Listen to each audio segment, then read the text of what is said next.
Hello friends, मैं हूं दीपंकर और ये है मेरा चैनल फोटोग्राफी टिप्स हिंदी। तो इस वीडियो में मैं आपको बताऊंगा रिवर्स लेंस टेक्निक के बारे में।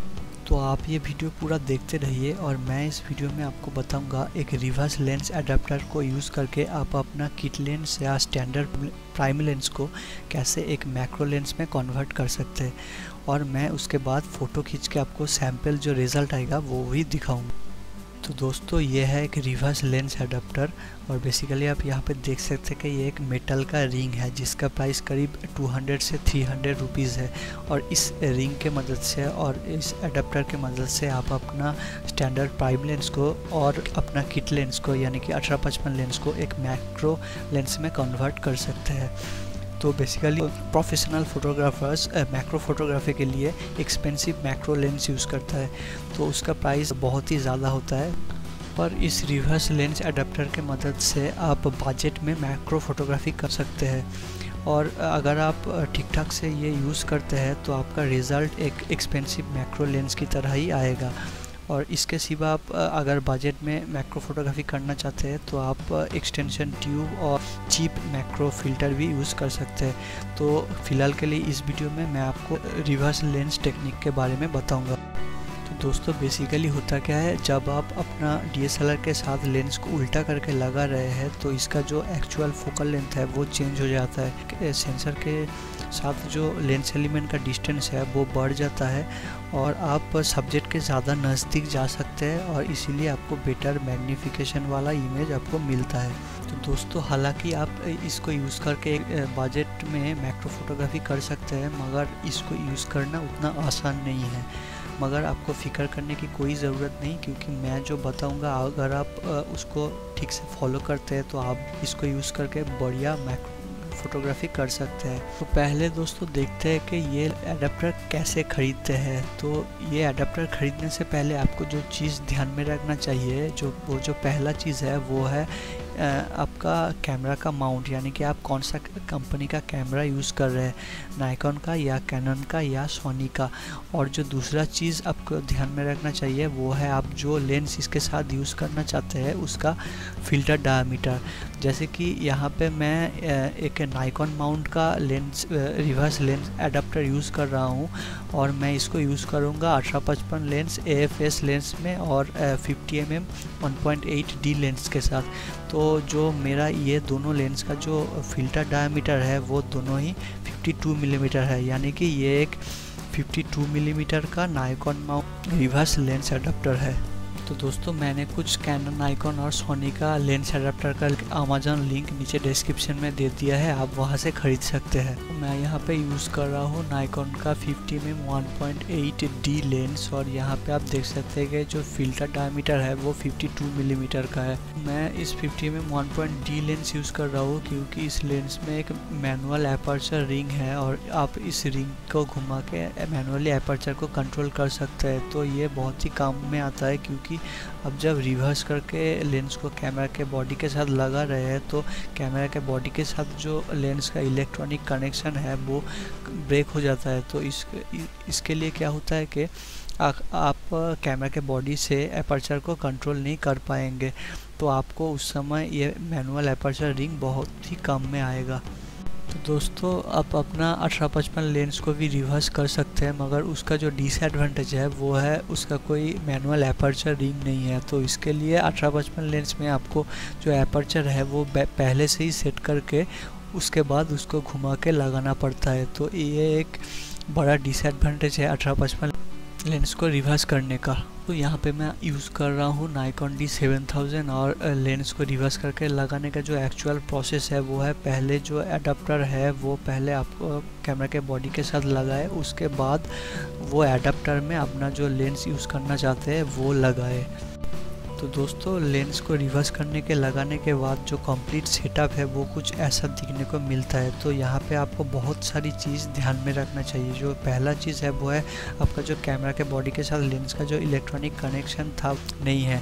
तो आप और जो चीज़ है यहाँ पे आपको देखने को मिलेगा। और जैसे कि आप यहाँ पे देख सकते हैं कि ये यहाँ पे 0 है, यानी कि आपका एपर्चर का कोई भी इंफॉर्मेशन कैमरा के पास नहीं है।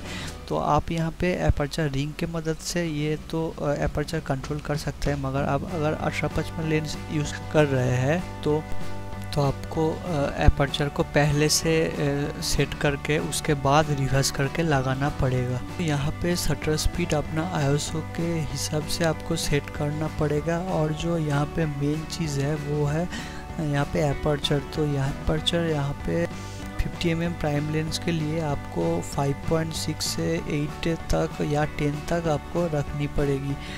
और कम एपर्चर में शूट करने के वजह से और लेंस को घुमा के लगाने के वजह से यहाँ पे जो होता है सेंसर में कम लाइट जाता है, तो इसका रिजल्ट में आपका जो इमेज होता है वो बहुत ही डार्क हो जाता है। तो इसीलिए आपको एक फ्लैश यूज़ करने का ज़रूरत है।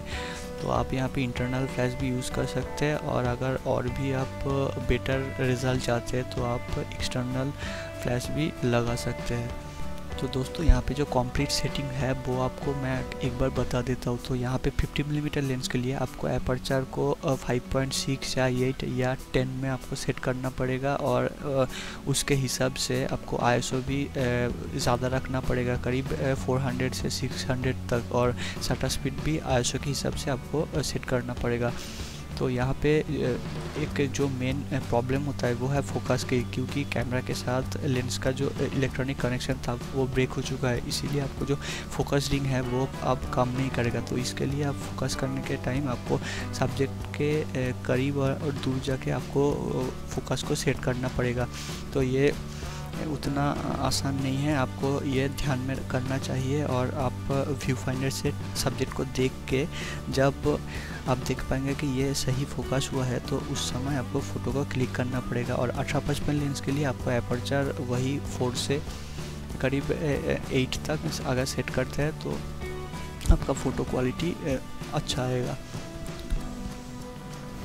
तो यहाँ पे 18-55 लेंस में आप एपर्चर को लेंस से कंट्रोल नहीं कर पाएंगे, क्योंकि इसमें एपर्चर रिंग नहीं है। तो इसके लिए आपको पहले से लेंस एपर्चर को सेट करके उसके बाद इसको रिवर्स करके लगाना पड़ेगा। और यहाँ पे 18-55 लेंस में आप जूम इन और जूम आउट करके फोकस आप कंट्रोल कर सकते हैं। तो यहाँ पे 18 मिलीमीटर में आपको ज़्यादा मैग्नीफिकेशन वाला इमेज मिलेगा, और 55 मिलीमीटर में आपको कम मैग्नीफिकेशन वाला इमेज मिलेगा। तो यहाँ पे और एक जो इम्पोर्टेंट चीज़ है, आप अगर इंटरनल और एक्सटर्नल जो कोई भी फ्लैश यूज़ कर रहे हैं तो डायरेक्ट फ्लैश पढ़ने के वजह से इमेज का कुछ पोर्शन ओवर एक्सपोज हो जाता है। तो अगर आप एक डिफ्यूज़र यूज़ करते हैं तो आपका रिज़ल्ट बहुत ही अच्छा आएगा।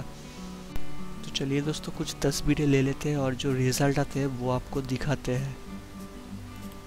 दोस्तों मैं बहुत सारे तस्वीरें लिया हूँ 18-55 और 50 मिलीमीटर लेंस को रिवर्स करके, और जो रिज़ल्ट है वो आपके सामने है। अगर इस फ़ोटो की बात किया जाए तो मैं ये फ़ोटो 50 मिलीमीटर 1.8D लेंस में खींचा हूँ, और यहाँ पे आप देख सकते हैं कि कितना बढ़िया मैक्रो 50 मिलीमीटर लेंस में आया है।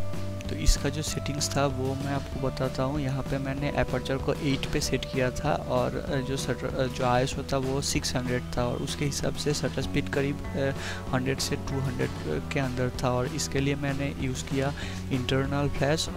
तो यहाँ पे आप देख सकते हैं कि कितना बढ़िया रिज़ल्ट आया है 50 मिलीमीटर लेंस को रिवर्स करके। तो यहाँ पे जो मेन चीज़ आपको ध्यान में रखना चाहिए वो है फोकस। तो फोकस बहुत ही इंपॉर्टेंट चीज़ है जब आप एक लेंस को रिवर्स कर रहे हैं, क्योंकि आपका जो फोकस रिंग है वो आपका काम में नहीं आएगा। तो आपको खुद सब्जेक्ट के करीब और दूर जाके सब्जेक्ट को फोकस को एडजस्ट करना पड़ेगा।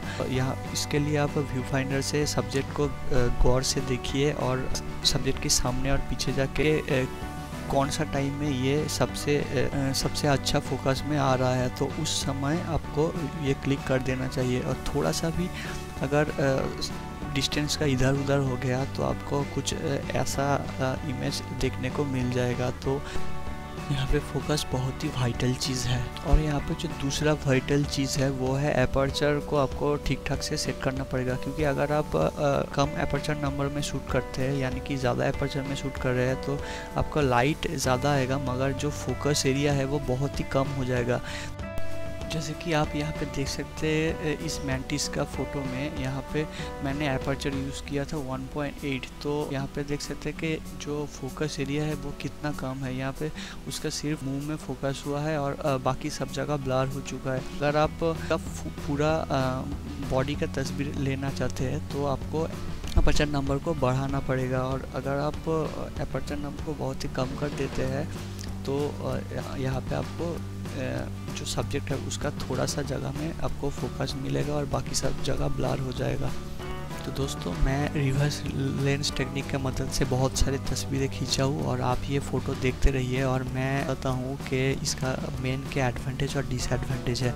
तो इसका जो मेन एडवांटेज है वो है ये बहुत ही चीप है, यानी कि आपको इसके लिए ज़्यादा पैसा खर्च करने की कोई ज़रूरत नहीं है। आप बजट में इसके साथ मैक्रो फोटोग्राफी कर सकते हैं। तो ये है एक पहला एडवांटेज। और दूसरा जो एडवांटेज है, आप अगर ये ठीक ठाक से यूज़ करते हैं तो आपको एक्सपेंसिव मैक्रो लेंस की तरह ही कुछ टाइम आपका रिज़ल्ट आएगा। तो यही था इस रिवर्स लेंस टेक्निक का मेन एडवांटेज। तो यहाँ पे इसका बहुत सारा डिसएडवांटेज है। तो पहला जो डिसएडवांटेज है वो है आपका कैमरा। आप अगर लेंस को रिवर्स करके कैमरा के साथ लगाते हैं तो आपका कैमरा के साथ जो लेंस का इलेक्ट्रॉनिक कनेक्शन है वो कट हो जाता है। तो क्या होता है कि आपको कैमरा के बॉडी से एपर्चर को कंट्रोल नहीं कर सकते। हालांकि आप शटर स्पीड और आईएसओ कैमरा के बॉडी से कंट्रोल कर सकते हैं, मगर एपर्चर आपको मैनुअली कंट्रोल करना पड़ेगा। तो यहाँ पे अगर आपका लेंस में एपर्चर रिंग है तो ठीक है, उससे एपर्चर को कंट्रोल कर लेंगे। मगर आपका लेंस में अगर एपर्चर रिंग नहीं है तो लेंस को सीधा करके लगा के एपर्चर को पहले सेट करना पड़ेगा और उसके बाद लेंस को रिवर्स करके लगाना पड़ेगा। दूसरा जो डिसएडवांटेज है वो है आपका फोकसिंग का। तो आप लेंस को घुमा के अगर लगाते हैं तो आपको फोकस रिंग भी काम में नहीं आएगा। तो यहाँ पे आपको फोकस को खुद सब्जेक्ट के करीब और दूर जाके एडजस्ट करना पड़ेगा। ये उतना इजी नहीं है, आपको बहुत ही ध्यान से सब्जेक्ट को व्यू फाइंडर से देखना पड़ेगा और जब ये परफेक्टली फोकस में आता है तब भी आपको फ़ोटो खींचना पड़ेगा। और थोड़ा सा भी इधर उधर अगर हो जाता है तो आपको ब्लरी फ़ोटो देखने को मिलेगा। तो यहाँ पे और एक जो इसका डिसएडवांटेज है वो है यहाँ पे आपको एक इंटरनल और एक्सटर्नल फ्लैश यूज़ करना पड़ेगा। तो इसमें क्या होता है कि अगर आप इंसेक्ट्स की फ़ोटो खींचते हैं और डायरेक्ट लाइट आपका इंसेक्ट्स में आँख में जाता है तो आप उनको डरा देंगे और वो भाग सकता है। तो ये एक डिसएडवांटेज है रिवर्स लेंस टेक्निक का। यहाँ पे और एक जो इसका डिसएडवांटेज है वो है आप जब लेंस को घुमा के लगा रहे हैं तो क्या होता है लेंस का पिछला हिस्सा सामने आ जाता है। तो इस पिछले हिस्से में आप कोई फ़िल्टर नहीं लगा सकते। तो इसमें क्या होता है कि लेंस में डस्ट जाने के प्रॉब्लम रह जाते हैं। और तो आपको ये बात ध्यान रखना चाहिए कि ये टेक्निक अगर आप यूज़ करते हैं तो आपका कैमरा का और लेंस का कोई नुकसान ना पहुँचे। तो दोस्तों, इस वीडियो में बस इतना ही। तो अगर आपका और भी कोई क्वेश्चन है तो आप नीचे कमेंट में कर सकते हैं। और अगर आपको ये वीडियो अच्छा लगा तो प्लीज़ एक लाइक कर दीजिएगा, क्योंकि आपका एक लाइक मुझे और भी ऐसा वीडियो बनाने में मोटिवेट करता है। और अगर आपने मेरे चैनल को अभी तक सब्सक्राइब नहीं किया तो अभी कर दीजिए, क्योंकि मैं ऐसा रोज़ाना फ़ोटोग्राफी के हर एक टॉपिक के साथ रियल वर्ल्ड रिव्यू के साथ वीडियो लाता रहूँगा। तो इसके बाद मैं कोई दूसरा वीडियो में एक्सटेंशन ट्यूब और चीप मैक्रो फ़िल्टर के मदद से आप कैसे मैक्रो फ़ोटो खींच सकते हैं उसका भी वीडियो बनाऊंगा। और उसके बाद इन तीनों में कंपेयर करके आपको दिखाऊंगा कि कौन से आपको ज़्यादा बेहतर मैक्रो फोटोग्राफी मिलता है। तो दोस्तों, इस वीडियो में बस इतना ही। Good bye.